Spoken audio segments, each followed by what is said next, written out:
How to find area of triangle. आपको एक triangle दे रखा है, अब उसका हमें एरिया निकालना है। एरिया कैसे निकालेंगे? सपोज आपके पास ये पॉइंट आपको दे रखा है A point, this is point B and this is point C. अगर हमें इसके वर्टिसेस लिखने हैं तो हम क्या लिख सकते हैं? पहला x1 y1, इसका हम बोल सकते हैं x2 y2 और इसका हम बोल सकते हैं x3 y3।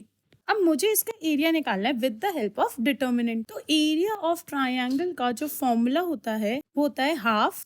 अब आप सबसे पहले x1 y1 x2 y2 और x3 y3 ये लिख लिया आपने। उसके बाद आप क्या करोगे? जो लास्ट वाली कॉलम है उसमें आप 1 लिख दोगे। अंडरस्टूड? अब होता ये है कि हमेशा इसको मॉड के अंदर रखोगे क्योंकि एरिया हमारा कभी भी नेगेटिव नहीं हो सकता ट्राइंगल का। Understood? This is how we find the area of a triangle. अगर मैं आपको बोलूं कि सपोज आपको प्रूफ करना है कि 3 पॉइंट कोलिनियर है। कोलिनियर मतलब कि तीनों पॉइंट एक ही लाइन पर लाई करते हैं। Understood? x1 y1 x2 y2 x3 y3, right. अब जब तीनों पॉइंट कोलिनियर होंगे तो इनका एरिया ऑफ ट्राइंगल में क्या बोल सकती हूँ? 0 होगा। देयरफॉर आपको पता है एरिया ऑफ ट्राइंगल हम निकालते हैं half x1 y1 x2 y2 and x3 y3, right. और ये 1 1 1 ऐसे लिखते हैं। ये बराबर किसके होगा? 0 के। Further we can say that x1 y1 1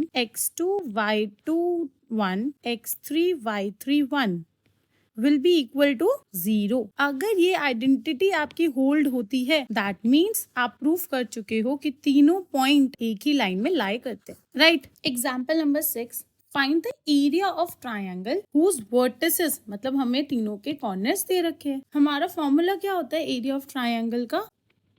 half x1 y1 1 x2 y2 1 x3 y3 1। अब हम x1 y1 सबकी वैल्यू उसमें पुट कर देंगे तो आपके पास क्या आएगा? हाफ x1 सबसे पहला वर्टेक्स है 3,8, फिर -4 2 एंड 5 1 और यहाँ पे 1।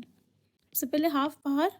डिटर्मिनेंट कैसे सॉल्व करते हैं? अगर हम फर्स्ट रो से भी सॉल्व करेंगे तो पहली डिजिट क्या आएगी? +3, दूसरी डिजिट क्या आएगी? -8 एंड देन +1 और सबके आप उसके साथ में डिटर्मिनेंट्स भी लिख दोगे। तो अगर आप 3 को हाइड करोगे तो आपके पास क्या आएगा? दिस 2 1 1 1। नेक्स्ट अगर आप इसको हाइड करोगे तो आपके पास क्या आएगा? -4 5 1 और 1 -4 5 1 1 और लास्ट अब आप इसको हाइड करोगे तो आपके पास क्या आएगा? दिस -4 2 5 1 और ये पूरा जब आप सॉल्व कर लोगे तो आपका ये मल्टीप्लाई हो जाएगा हाफ से। So you will be getting half 3। अब आप क्रॉस मल्टीप्लाई करोगे 2 1 2 -1 1 1 -8 -4 into 1 will be -4 -5 ये मल्टीप्लाई होगा +1 -4 into 1 -4 -5 2 10। आपके पास आएगा half 3 into 1 -8 into -4 -5 will be -9 plus -4 into -10 will be -14 into 1, right? Moving further, we will get half 3 8 into 9 will be 72 and minus will be positive, then -14 which will be equal to half into 61 which will be 61/2 square units. Now example number 7, find the equation of the line joining point A and B.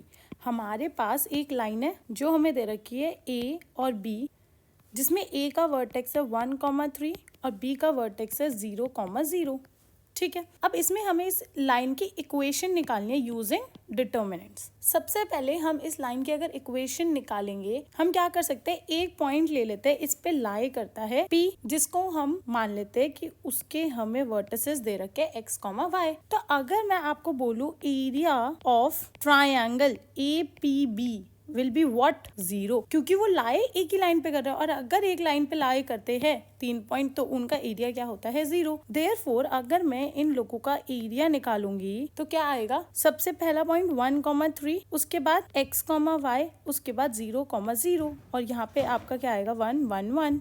ये बराबर किसके होगा? 0 के। Therefore you can say that 1 3 1 xy1 0 0 1 will be equal to what? 0। अब हमें इसको expand करना है, तो हम किससे एक्सपैंड करते हैं? जिस रो या जिस कॉलम में सबसे ज़्यादा 0 होते हैं।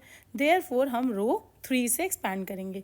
अब हमारी ये सारी टर्म्स पॉजिटिव होती है और ये सारी टर्म्स नेगेटिव होती है। दैट मीन्स आप बोल सकते हो कि ये पॉजिटिव की आएगी, ये पॉजिटिव की आएगी और ये माइनस की आएगी। अब मैं इसको एक्सपैंड कर रही हूँ अलोंग रो नंबर 3, तो 0 के साथ कुछ भी लिखूंगी 0 ही हो जाएगा, फिर 0 हो जाएगा, +1। अब 1 के साथ आप इसको हाइड करोगे तो आपका डिटर्मिनेंट यही आएगा। देयरफॉर आप यहाँ पे लिख सकते हो 1 3 x और y is equals to 0। Correct. अब आप खोलोगे determinant y minus 3x is equals to 0। हमें यही इक्वेशन चाहिए थी लाइन की, y is equals to 3x। आपकी इक्वेशन आ गई उस लाइन की। अंडरस्टूड। अब हमें आगे क्वेश्चन में बोला हुआ है find k if point D is a point such that the area of triangle AB और D कितना है?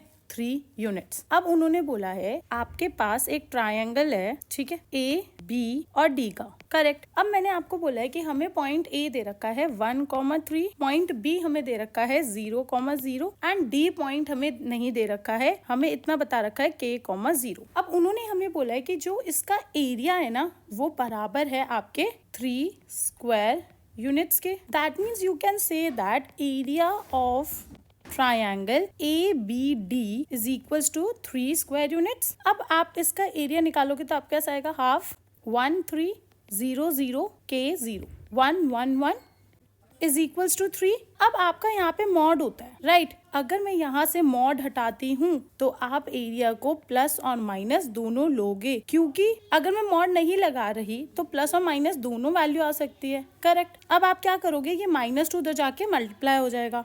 1 3 1 0 0 1 K0 1 is equals to +-6। Understood. अब आप ये डिटर्मिनेंट की वैल्यू सॉल्व करोगे किसके लिए? K के लिए। हम किसके अलोंग सॉल्व करेंगे? जहां पर सबसे ज्यादा 0 होंगे। सबसे ज्यादा 0 मुझे किस में दिख रहे हैं? या तो कॉलम 2 में या फिर रो 2 में। हम रो 2 से सॉल्व कर रहे हैं। दैट मीन्स आप बोल सकते हो कि सबसे पहला आपका ये नेगेटिव होगा, ये पॉजिटिव होगा, ये नेगेटिव होगा।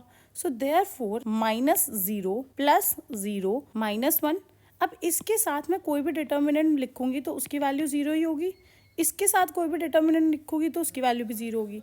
-1 के साथ अब क्या आएगा, ये और ये हाइड हो गया, तो आपके पास बचेगा 1 3 K0 इज इक्वल्स टू +-6। अब हम सॉल्व करेंगे इसको आगे। देयरफॉर अगर ये माइनस मैंने उधर जाके मल्टीप्लाई कर दिया तो आपके पास क्या बचेगा, 1 3 K0 is equals to -+6। Correct, क्योंकि साइन चेंज हो जाएंगे ना, माइनस उधर जाके प्लस को माइनस बना देगा और माइनस माइनस क्या हो जाएगा, पॉजिटिव। अब हम आगे चलते हैं। 0 × 1 will be 0, -3 × K will be 3K is equals to -+6। Correct. -3K उधर जाके क्या हो जाएगा, एड। आप लिख सकते हो यहाँ पे -3K इज इक्वल्स टू -+6। अब एक बार हम माइनस के साथ ले लेते हैं और एक बार प्लस के साथ ले लेते हैं। Therefore -3K is equals to -6 -3K is equals to 6। K is equals to 2 और K इज इक्वल्स टू -2। आपके पास K की वैल्यू 2 भी हो सकती है और K की वैल्यू -2 भी हो सकती है। दोनों में ही आपका जो एरिया ऑफ ट्रायंगल ABD आएगा वो 3 स्क्वायर यूनिट्स के बराबर होगा।